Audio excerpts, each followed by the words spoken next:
BST files sa Office of the Ombudsman na ang bahalang mag-authenticate ayon yan sa palasyo. Ang report na yan ihatid sa iyo ni kapartner Cresilyn Catarong. Ayon sa palasyo, base sa pahayag ni Assistant Ombudsman Nico Clavano, ang mga dokumentong hawak ng iba't ibang individual na maaari umanong na-edit ay hindi maituturing na conclusive evidence. Sinabi ni Presidential Communications Office Undersecretary Claire Castro na hindi sapat ang ganitong mga dokumento upang magsilbing matibay na batayan ng anumang paratang. Ang pahayag ng Malacanang ay kaugnay ng social media post ni Batangas 1st District Representative Leandro Leviste.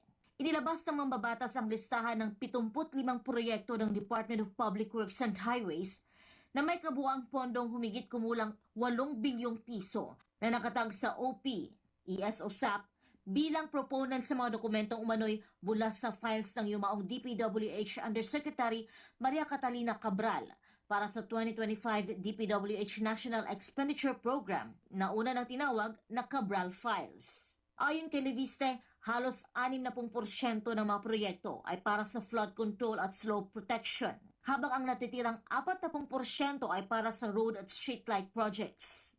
Tugon pa ng Palace Official hinggil dito, ilang bersyon na ng nasabing mga dokumento ang lumalabas at hindi umano magkakatugma ang nilalaman ng mga ito. May mga kopya umanong may written annotations, mayroon namang may nakalagay na pangalan ng ilang cabinet secretaries, habang ang iba ay walang ganitong detalye.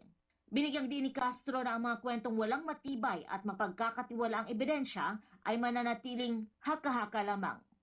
Para sa Diyos at sa Pilipinas kong mahal, ito si Cresilyn Catarong, SMNI News.